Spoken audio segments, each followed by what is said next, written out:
Hello, dear friends. Today we continue our look at the memoirs of a German non-commissioned officer. Don't forget to rate this video and leave your thoughts in the comments. And now, let's begin. As for the infantry reinforcements that arrived today, Gable, who hauls fodder, stared wide-eyed at them, seeing for the first time the flashes rising above the silent, snowy landscape. Gable is a desperate guy. Every night he drives his horses to the outpost, standing tall in the sleigh with hand grenades in his pockets. He gives the new recruits a perfect description of the area in his usual dry manner. Some surprises await them, but they'll have good teachers, so everything will go as it should. I'm still pretty weak, but I haven't had a fever for 2 days now. I squint at the sun like a cat in the light. The sun is magnificent. When it rises through the morning mist, the snow is so brilliantly bright, and the light filling the air is so dazzling that you have to look away. Everything in this country is taken to the extreme. Will it ever be possible to get used to this? Again and again, we try to come to terms with this idea. Evening after evening, we have lively discussions, trying to keep our minds occupied and not letting ourselves be freed from illusions. We continue to hope that one day they will let us go. We say this to each other and try to convince ourselves, but we're preaching to the choir because we all want the same thing. We're merely confusing wishful thinking with reality when we say, "What? Are we launching yet another offensive? With these horses? With this equipment? With this infantry? Can't you see the division is finished? The Russians will die laughing when we show up." "The division stretches 20 kilometers along the front," someone joked the other day. "It's like a performance by a small-town theater troupe. They walk across the stage with solemn faces and scurry back and forth." Then there's another joke. When the colonel once wanted to inspect the horses, someone suggested adding 2 cows on the left to make it look like there were more of them. February 21st, 1942. Our forward post is covered in a thick layer of snow. We have to clear it during the day because Staff Sergeant Shearer is being awarded the Iron Cross First Class. The sun is shining brightly. Snowflakes are falling from the trees like glass dust. A shaggy little horse in its fiery red winter coat is trotting ahead of a light sleigh. We've settled in comfortably, squinting against the blinding splendor, and are enjoying the ride. They say the Russians have set up an anti-tank gun higher up, at Point P. I turned the wheel on my binoculars and strained my eyes, but couldn't spot anything. I was tempted. I'm alone at the observation post and could practice some artillery fire on my own. In the afternoon, I went to the infantry's forward position, where, they said, they had conducted reconnaissance. I was wearing my new winter uniform, pants and a jacket as white as snow. I trudged along a sled track through the forest and across a sun-drenched strip of open ground toward the boot. The boot is a narrow cut in the ground that stretches toward the enemy and ends in a depression between us and P. It connects to a dugout next to ours, bristling with embrasures and protected by barbed wire and a Bruno spiral. To the right, at the edge of the ledge, was a machine gun nest, which was where I was headed. I reported to Staff Sergeant Uhl, who was holding the boot with his men. To tell the truth, his subordinates aren't all that good at their job, but a man like Uhl is worth 100 of them. I sat in my dugout for a while. How he had drilled them! You could tell from every word he spoke just how extraordinarily self-assured this brave old soldier was. Uhl doesn't show any softness, unlike many others. He isn't sociable in a way that would be a sign of weakness, but his subordinates respect him. In a niche of his dugout, the weapons are neatly stacked, rifles in a single row, hand grenades laid out ready for use. On one shelf are books and papers, and on another, a neat row of mess kits. You may laugh at this, but I now know that such things are more than just for show. They are a sign of good military service. Ask any soldier if he would prefer to have a commander like this one or some other. He will answer without hesitation. He would always be glad to have a commander like Staff Sergeant. An ordinary soldier knows full well that at the decisive moment, his life depends on the courage and experience of his commander. He knows this from experience. They led me through the boot, and I climbed up to the forward post. There was only a wall of snow blocking the view. 400 meters away, I could see the enemy's machine gun nests and sniper positions. But I didn't see an anti-tank gun. Too bad. Later, I found it hard to concentrate. I'm very tired and worn out. I feel completely drained. I don't feel like writing. Writing a letter home requires a terrible strain. The gap between what I'm writing about and what I'm feeling is too wide.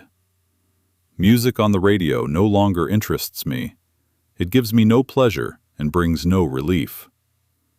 When I read about things that once interested me immensely, such as the latest French political essays, my thoughts wander. Is there any point to this? If I return from this war, I will return sick. Sick in every way, and only love will be able to heal me. The 427th Regiment returned from the battle near Rzhev with 280 soldiers. That barely makes up a single battalion. March 10th, 1942. For the past few days, we have been collecting the bodies of Russians who died in battles in late January and early February. This was done not out of reverence, but for hygiene. A massive pile had formed. In just one of our boots, there were more than 60 dead. These were the victims of our battery's fire. I wandered among the pile of bodies to test my reaction to such a sight. I felt no horror or revulsion. I experienced absolutely no particularly strong emotions. The mutilated bodies, thrown into heaps, had stiffened in the frost in the most unimaginable poses. The end. It's all over for them. They will be burned. But first, their own people, Russians, old men and children, will strip them of their clothes. It is horrific. Watching this process reveals an aspect of the Russian mentality that is simply beyond comprehension. They smoke and joke. They smile. It is hard to believe that any European could be so callous. Sleds carrying the bodies are pulled by 10 to 12-year-old children. Some bodies are headless. Others have been hacked to pieces by shrapnel. They lie contorted, piled on top of one another, naked, green and brown from the frost. Only now do you gradually begin to realize what these people had to endure and what they were capable of. A gray sky hung low over the rural expanse. The wind howled among the trees, catching the snow and driving it in thin streams over the hills. But the forest is calm, and it seems as though the little coal tits and gold crests belong to another world. Ivan dropped the leaflets in which he paid a special compliment to our division. He calls us bloodthirsty dogs and Kalenina's arsonists, and assures us that none of us will ever see our homes again. This gives us a certain cruel pleasure. Let them come. Tonight, a combat alert was issued for all of us, but so far, as always, it's quiet. Perhaps the machine gunners are a bit more nervous. Our friend from the infantry is lying down, his head resting on the table. I'm completely alone. The days with bright blue skies are giving way to gray, overcast ones. But one thing remains constant: the silence in our sector. Yesterday at dawn, One of our anti-tank guns delivered a couple of lightning-fast strikes against 2 Russian machine gun nests. It was all over before they had a chance to figure out where the shots were coming from. But apart from that, nothing is happening. From time to time, without a coat or gloves, I run to the binoculars just to make sure there are no signs of life on the enemy's side. They must have concentrated their forces on another sector.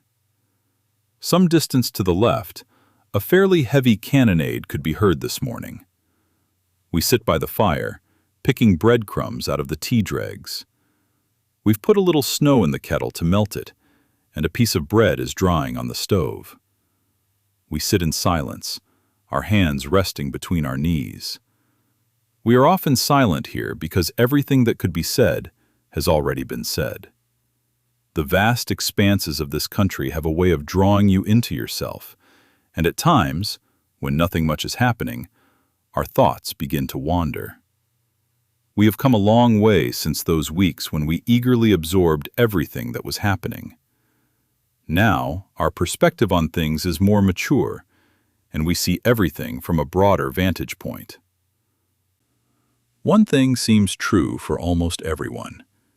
In the East, soldiers develop the ability to penetrate more deeply into the purity of enduring bonds of attachment. They have come to deeply realize how strongly attached they are to their wives and children, to the point where their longing feels like devotion, and behind their rough words lies a feeling that grows into something sacred. They are gradually becoming devout again. Outside, a blizzard rages, and our home has come to resemble an island more than ever. I returned from the outpost. One night spent up there was quite enough. Easing the hardships of life, the field mail brought me satisfaction with letters and packages containing cigarettes, biscuits, candies, nuts, and a pair of mittens to warm my hands. I was so moved when I put them on. I thought of all that love and care, of all the small personal sacrifices behind these gifts. I know exactly what that means. I am grateful. A brief interlude, the battery commander showing a new officer around the camp. By the way, down there at the artillery positions there are a few sergeants who, though not exactly model soldiers, are pretty decent guys. Some of the artillerymen, too. They're Eastern Front veterans, but very useful. Don't let them down. Try not to give them a hard time. It won't do you any good. I tried doing that myself at first, but I came to the conclusion that it's better to leave things as they are. These aren't the times for that. This episode is a good illustration. The boss is absolutely right. Returning to the letters from home. It is very touching to feel the care and love that are conveyed to us. It makes us happy, and yet it painfully illustrates the pressure we all feel in our lives.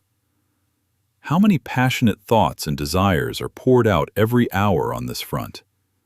They have built a real bridge across a vast distance. The power of all this love, the devotion of mothers, makes all grand phrases seem insignificant and pale. What do words mean in comparison to all this suffering? Be that as it may, they can help one be honest. And although I cannot say everything, I never leave out anything important, apart from the numbers and names of places which, as a soldier, I must not mention. I admit that the numbers are no joke, and in any case, you write in your letters that all the trains carrying the wounded and frostbitten speak for themselves. It is true that our fate hung by a thread for a time. When our infantry was out in the open, cases of frostbite were most frequent, and day by day our numbers dwindled. But the situation was never desperate. A bout of paralyzing despair lasted only a split second. Then our courage returned, and with it, the confidence that we would make it through. We also saw that the Russians are by no means supermen, and we learned a great deal. We had to pay for our experience, that is true.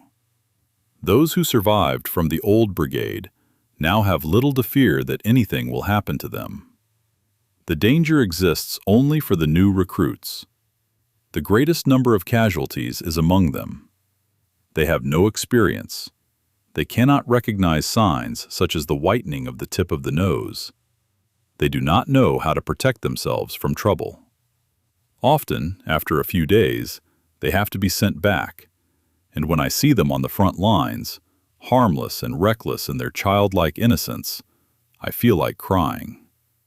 So you shouldn't worry too much about me. No doubt, if a bullet hits. But you can avoid bullets if you know how. And believe me, I've already developed a nose for flying metal. Dangers of another kind, at least, don't worry me. Or, in any case, those related to the cold. And this danger is diminishing day by day. Courage and fortitude are returning. Gradually, initiative and confidence are coming back to us. I spent another night at the new observation post. There was a fairly heavy blizzard, which resulted in snowdrifts forming on our access road and the communication trench. I cleared the trench 3 times with a shovel, but by morning we were buried in snow again. In other respects, it was quite cozy there.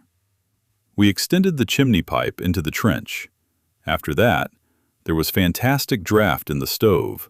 The pipe glowed red hot, and the snow-filled kettles began to sizzle as soon as they were placed on the hot stove. That says it all. Warmth is everything.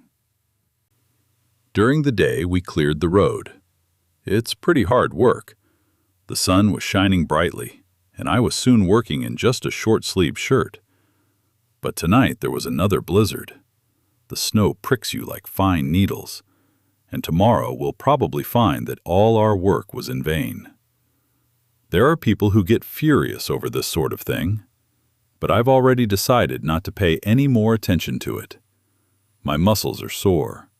I've been buffeted by the wind and scorched by the sun, and I like it. Am I happy? Yes, and why not? Yesterday there was a blizzard that came from the northeast and broke all previous records. Visibility was 400 meters. Not a soul is to be seen at the observation post. In the early morning hours, the enemy again attempted to attack Point R. Point R is located on high ground across the Desna River, which forms a real border between us. But as can be seen from here, we are holding our positions along our entire main line of fire. We have set up 4 batteries in a semicircle around it, gathering the entire regiment here. As soon as the enemy attacks, the roar of all the guns rings out.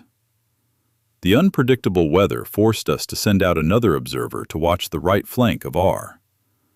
The headwind was so strong that, despite special distance calculations in addition to the map, 1 battery fell short by 100 meters. But such conditions are the exception.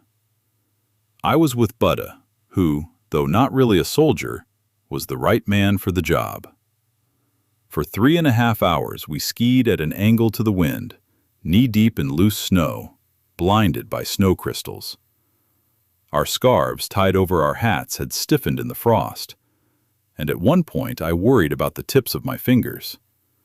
But we made it there, even though we had to cross a stretch of open ground at the end.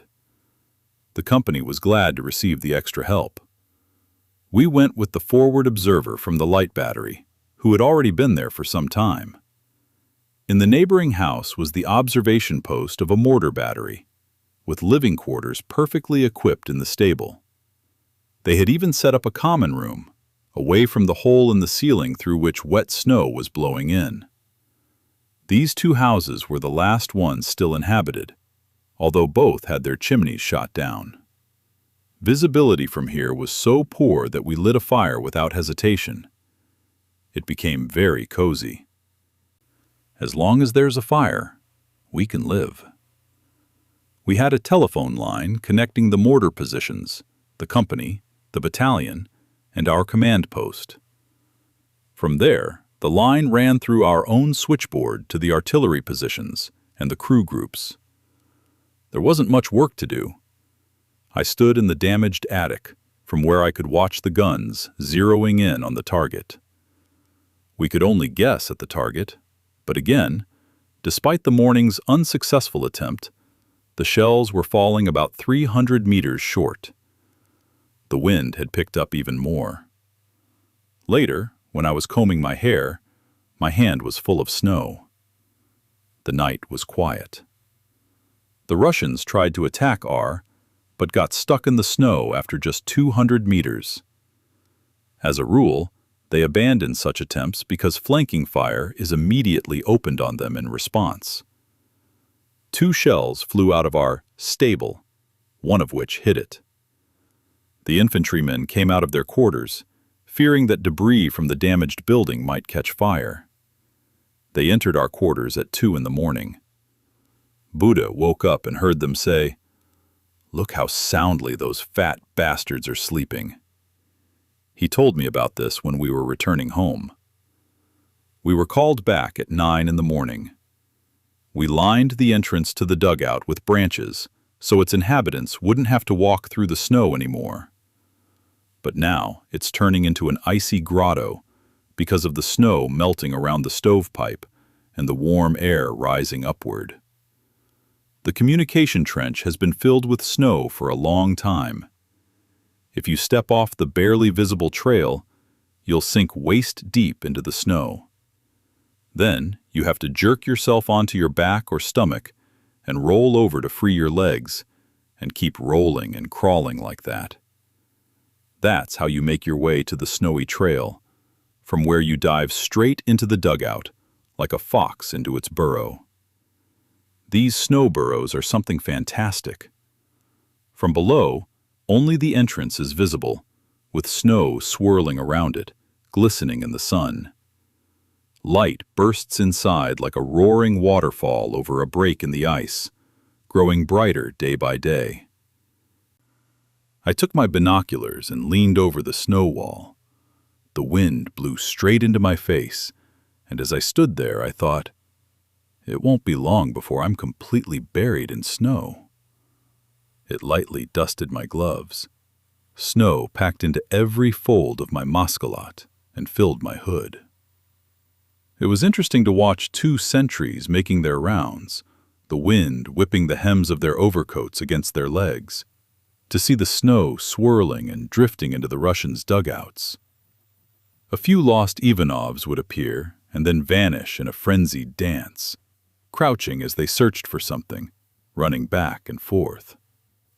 Obviously, they had it much harder than I did, since I could slip into cover at any time, watch the snow melt on my boots and steam rise from my white trousers, and enjoy the smell of bread, which pleasantly tickled my nostrils. When I woke my companions, it was 5:30.